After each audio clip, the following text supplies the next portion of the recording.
Dalam nama Bapa dan Putra dan Roh Kudus, amin. Tuhan, kami bersyukur dan berterima kasih atas kesehatan yang Kau limpahkan kepada kami. Kami mohon berkatilah kami agar kami dapat mendalami, mempelajari topik ini dengan baik, sehingga kami dapat memahami dan mempraktekkan dalam kehidupan kami sehari-hari. Demi Kristus Tuhan kami. Amin. Dalam nama Bapa, Putra, dan Roh Kudus. Amin. Para pembelajar yang terkasih, pada kesempatan ini kita akan membahas satu topik yang menjadi lanjutan pokok bahasan kita sebelumnya. Terkait dengan apa? Terkait dengan pengaruh ideologi. Bagaimana kita mampu bersikap kritis dan bertanggung jawab terhadap pengaruh ideologi, itulah yang akan kita bahas pada kesempatan ini. Nah, sebelum kita melanjutkan pokok pembahasan kali ini, baik jika saya mengajak Anda untuk berbuat baik satu hal, yaitu like, jangan lupa subscribe, klik lonceng notifikasi, dan silahkan Anda share video ini kepada rekan-rekan, teman-teman Anda, sehingga mereka mendapatkan manfaat, bisa belajar lebih jauh, lebih mendalam, dan lebih baik. Para pembelajar yang terkasih, mari kita memulai pokok pembahasan mendalami topik bagaimana pengaruh ideologi dan bagaimana kita bisa menghadapi pengaruh ideologi itu sebagai murid-murid Kristus sehingga hidup kita berkembang menjadi lebih baik. Bersikap kritis terhadap ideologi, gaya hidup yang berkembang saat ini. Dewasa ini begitu banyak ideologi, begitu banyak model-model gaya hidup yang sebenarnya bertentangan dengan iman kita. Bagaimana kita mensikapinya? Mari kita melihat. Pengaruh lingkungan itu sangat kuat. Yang dimaksud lingkungan tentu kalian tahu, yaitu gaya hidup teman, media massa, televisi. Nah, saat ini kita akan melihat yang dimaksud lingkungan adalah ideologi, aliran, gaya hidup. Nah, kalau dilihat pada gambar itu, kalian bisa perhatikan perempuan dan laki-laki yang membawa tas setelah belanja dari mal. Mereka menikmati gaya hidup berbelanja. Suka berbelanja walaupun mungkin hanya dipakai satu kali saja. Nah, ideologi di sekitar kita itu sangat amat banyak. Ideologi itu apa sih? Ideologi itu aliran, ideologi itu paham, ideologi itu ajaran. Nah, tentu ajaran-ajaran yang baik itu sangat baik mempengaruhi hidup. Tetapi kalau ajaran itu tidak baik, bertentangan dengan ajaran agama, nah itulah yang harus kita kritisi. Salah satu dari ideologi gaya hidup yang saat ini sangat kuat di dalam perkembangan zaman saat ini adalah hedonisme. Hedonisme itu gaya hidup yang mengagung-agungkan kenikmatan, mengagung-agungkan kesenangan. Yang penting senang. Ketika sedih, mereka pergi ke tempat diskotik, mereka keluar, mereka berfoya-foya, itulah hedonisme. Ada juga liberalisme. Liberalisme itu paham kebebasan. Jadi sebuah aliran ajaran yang mengajarkan yang penting hidup ini adalah kebebasan yang harus kamu perjuangkan. Bebas melakukan apa saja. Harusnya kan bebas untuk melakukan yang baik. Ini bebas dari peraturan, bebas dari apa? Ajaran-ajaran, norma-norma agama. Nah, itu tentu yang harus dihindarkan. Nah, di dalam kehidupan sehari-hari, kita dipengaruhi oleh yang tadi Bapak sudah sebut, sebuah aliran, sebuah ideologi. Ini ada satu keluarga yang waktu-waktu kemarin diberitakan melakukan bom bunuh diri. Nah, mereka juga didorong, dihidupi oleh sebuah ideologi, ajaran. Ajaran yang apa? Menurut mereka, kalau mereka berani untuk bunuh diri, melakukan bom bunuh diri, mereka akan mendapatkan kehidupan yang bahagia di surga nanti. Begitu menurut ajaran mereka, dan itu tentu sangat amat salah. Nah, ini juga contoh yang di bawah itu bom bunuh diri. Bagaimana kita sebagai orang muda menghadapi ideologi, menghadapi gaya hidup, menghadapi pengaruh perkembangan teknologi? Tentu yang kita lakukan adalah sesuatu yang mampu membuat kita mampu mengambil keputusan yang betul. Dan inilah pokok bahasan kita kali ini. Teman-teman pembelajar, generasi milenial itu generasi yang saat ini kalian sedang tumbuh dan berkembang. Itu generasi milenial. Nah, seperti ini ya, anak-anak SMA setelah mendengarkan berita kelulusan, lalu bersenang-senang, mencoret-coret bajunya. Ini gaya hidup, sebuah pola perilaku yang pernah dan banyak terjadi di dalam masyarakat generasi milenial. Itu contoh satu. Tentu negatif. Contoh yang kedua di bawah ini kalian bisa lihat. Gaya hidup, gaya berpakaian yang menunjukkan saya ini orang kaya, saya ini the have, saya itu bourgeois, saya itu orang mampu. Walaupun mungkin untuk mendapatkan pakaian-pakaian seperti itu, maaf nih, mereka ada yang mengorbankan apa? Mengorbankan harga dirinya. Ada yang menjual barang-barang yang dilarang negara, narkoba, ada bahkan yang menjual dirinya untuk mendapatkan barang-barang mewah. Nah, itu yang negatif. Tetapi tidak semua perkembangan ideologi itu negatif. Ada yang positif. Ini salah satu contoh. Salah satu contoh namanya Yasa Singgih. Dia mengatakan jauh lebih baik kita kehilangan masa muda daripada kita kehilangan masa depan. Jelas maksudnya bahwa pada masa muda ini janganlah dipakai untuk bersenang-senang, tapi gunakanlah untuk mengembangkan diri supaya apa masa depan kamu cemerlang. Itu contoh pertama. Contoh yang kedua di bawah ini kalian bisa perhatikan, saat ini banyak orang-orang muda mengembangkan sebuah pertanian, model pertanian.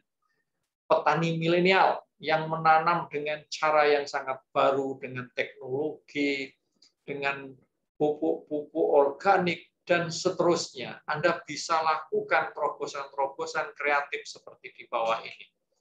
Nah, anak-anak para pembelajar yang terkasih, bagaimana kita menghadapi gaya hidup, menghadapi ideologi? Lukas dalam bab 4 ayat 1-13 itu menawarkan sebuah pola bagaimana supaya kita bisa menghadapi gaya hidup ideologi yang buruk. Ini adalah kisah Yesus dicobai oleh iblis. Yesus yang penuh dengan Roh Kudus. Yesus yang penuh dengan Roh Kudus kembali dari Sungai Yordan lalu dibawa oleh Roh Kudus ke padang gurun. Di situ ia tinggal 40 hari lamanya dan dicobai iblis. Selama di situ ia tidak makan apa-apa dan sesudah waktu itu ia lapar. Lalu berkatalah iblis kepadanya, jika engkau anak Allah, suruhlah batu ini menjadi roti. Jawab Yesus kepadanya, ada tertulis manusia hidup bukan dari roti saja. Kemudian ia membawa Yesus ke suatu tempat yang tinggi. Dan dalam sekejap mata ia memperlihatkan kepadanya semua kerajaan dunia. Kata iblis itu kepadanya, segala kuasa itu serta kemuliaannya akan kuberikan kepadamu. Sebab semuanya itu telah diserahkan kepadaku dan aku memberikannya kepada siapa saja yang kukehendaki. Jadi jikalau engkau menyembah aku, seluruhnya itu akan menjadi milikmu. Tetapi Yesus berkata kepadanya, ada tertulis, engkau harus menyembah Tuhan Allahmu. Dan hanya kepada Dia sajalah engkau berbakti. Kemudian ia membawa Yesus ke Yerusalem dan menempatkan dia di hubungan baik Allah lalu berkata kepadanya, jika engkau anak Allah, jatuhkanlah dirimu dari sini ke bawah, sebab ada tertulis mengenai engkau, ia akan memerintahkan malaikat-malaikatnya untuk melindungi engkau. Dan mereka akan menatang engkau di atas tangannya, supaya kakimu jangan teratuh kepada batu. Sebab Yesus menjawabnya katanya, ada firman, jangan engkau mencobai Tuhan Allah. Sesudah iblis mengakhiri semua percobaan itu, ia mundur daripadanya dan menunggu waktu yang baik. Para pembelajar yang terkasih, Yesus dicobai oleh iblis di padang gurun setelah Yesus berpuasa 40 hari lamanya. Ada 3 jenis pencobaan yang dilakukan iblis untuk mencobai Yesus. Dan itu juga cobaan-cobaan yang saat ini dialami oleh manusia di zaman modern dalam bentuk ideologi, gaya hidup, paham, aliran, dan seterusnya. Bagaimana Yesus menghadapi godaan itu, itulah yang harus kita juga contoh dan lakukan. Mari kita melihat. Yang pertama, godaan yang pertama, jika engkau anak Allah, suruhlah batu ini menjadi roti. Jawab Yesus kepadanya, ada tertulis, manusia hidup bukan dari roti saja. Para pembelajar, di sini Yesus dicobai oleh gaya hidup yang nikmat. Roti itu melambangkan kenikmatan. Kenikmatan ini bisa kenikmatan fisik dan juga termasuk kenikmatan seksual. Kita bisa menemukan banyak orang melakukan jalan-jalan kuliner, memposting, memamerkan, ini loh makanan-makanan yang enak. Gaya hidup nikmat. Nah, saat ini kenikmatan fisik dan seksual itu dihadirkan oleh yang namanya hedonisme, konsumerisme, penganut kebebasan hidup atau free sex. Hedonisme itu tadi saya sudah sampaikan, sebuah gaya hidup yang mengedepankan kenikmatan, kesenangan, yang penting senang. Masalah nanti dipikirkan. Konsumerisme apa? Mengkonsumsi, kenikmatan mengkonsumsi, belanja, setelah belanja dipakai sekali nggak dipakai, makan makanan. Nah, free sex Anda tahu, yaitu apa? Seks bebas, tidak terikat oleh satu pasang, oleh satu pasang, satu suami, satu istri. Nah, Yesus mengatakan bahwa manusia hidup justru dari sabda Allah. Artinya apa? Untuk menghadapi godaan itu, kita harus kembali kepada Allah. Kita harus kembali kepada Allah karena kita citra Allah. Maka ketika Anda digodai hal-hal seperti itu, ingatlah dan sadarlah bahwa Anda adalah citra Allah. Nah, godaan yang kedua apa? Yang kedua dikatakan demikian. Segala kuasa itu serta kemuliaannya akan kuberikan kepadamu. Sebab semuanya itu telah diserahkan kepada Bapakku dan aku memberikannya kepada siapa saja yang kukehendaki. Jadi jikalau engkau menyembah aku, seluruhnya itu akan menjadi milikmu. Tetapi Yesus berkata kepadanya, ada tertulis engkau harus menyembah Tuhan Allahmu, dan hanya kepada Dia saja engkau berbakti. Ini godaan apa? Ini godaan mengenai kepemilikan. Ini godaan mengenai kekuasaan, harta, jabatan. Siapa yang mempunyai harta, dia mempunyai kekuasaan. Siapa yang mempunyai jabatan, dia mempunyai kekuasaan. Godaan ini banyak sekali menggoda masyarakat sekarang. Untuk memiliki harta, ada yang lalu menggandakan uang. Untuk memiliki harta, orang tidak takut-takut, tidak ragu-ragu untuk pergi ke dukun, untuk mencari pesugihan. Mungkin dulu Anda pernah dengar. Itu adalah godaan. Nah, untuk menghadapi itu, Yesus mengatakan harus berbakti kepada Allah. Dekat dengan Allah agar bisa mengatasi godaan. Jadi kedekatan kita dengan Allah itu akan mampu untuk mengatasi godaan ini. Orang yang dekat dengan Allah ketika ditawari kekuasaan, harta benda, dia akan mengatakan, oh ini tidak sah, ini tidak halal, dan dia melepaskan itu, dia tidak mau. Itu adalah godaan yang kedua. Godaan yang ketiga itu mengenai engkau. Ia memerintahkan malaikatnya untuk melindungi engkau. Dan mereka akan menatang engkau di atas tangannya supaya kakimu jangan terantuk kepada batu. Yesus menjawabnya, ada firman, jangan engkau mencobai Tuhan Allah. Ini adalah godaan mengenai apa? Mengenai gengsi, mengenai kehormatan, mengenai harga diri. Para pembelajar yang terkasih, tidak sedikit orang demi gengsi, demi harga diri, demi kehormatan, demi dihargai, dia mengorbankan banyak hal, mengorbankan keluarganya, bahkan mengorbankan apa? Dirinya. Yang penting saya dihargai, saya bergengsi, saya lakukan apa saja. Yesus mengatakan, kita harus menyerahkan diri kita kepada Allah agar kita bisa menghadapi godaan ini. Dekat pada Allah, itulah kunci satu-satunya supaya kita bisa menghadapi godaan itu. Nah, Sebagai penutup, anak-anak para pembelajar yang terkasih, ini adalah sebuah hidup berkeluarga yang sederhana. Apapun tren saat ini, kita harus hidup sederhana. Karena apa? Sederhana itu indah dan mencerminkan citra Allah. Kalau kita hidup sederhana, kita ini mencerminkan citra Allah. Kita harus kritis menggunakan akal budi dan suara hati untuk menghadapi apa ideologi, paham, ajaran, menghadapi iklan-iklan, rayuan-rayuan di media massa. Proses kritis itulah yang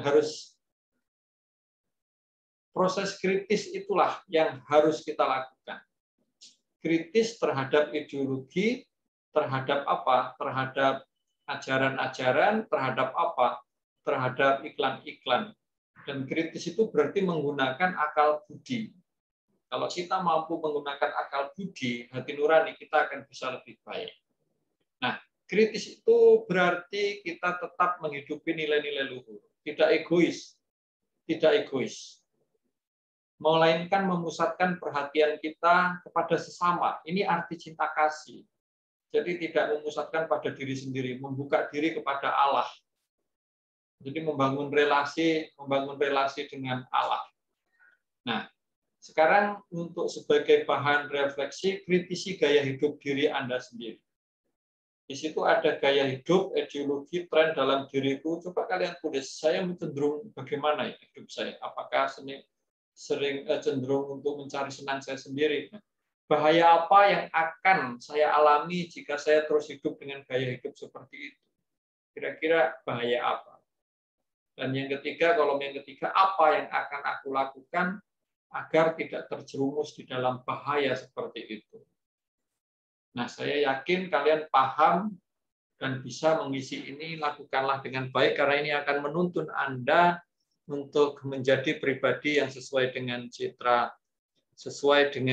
Allah. Itulah pembahasan kita pada topik ini, semoga bermanfaat dan kita menjadi murid-murid yang semakin dekat dengan Allah. Kita tutup dengan doa. Dalam nama Bapa dan Putra dan Roh Kudus, amin. Terima kasih Tuhan atas berkat-Mu. Pada kesempatan ini kami sudah bisa belajar dengan baik. Semoga apa yang kami pelajari sungguh dapat kami laksanakan dan kami terapkan dalam hidup sehari-hari. Demi Kristus Tuhan kami. Dalam nama Bapa dan Putra dan Roh Kudus, amin. Terima kasih, tetap jaga kesehatan. Jangan lupa terus berbagi, share, dan subscribe.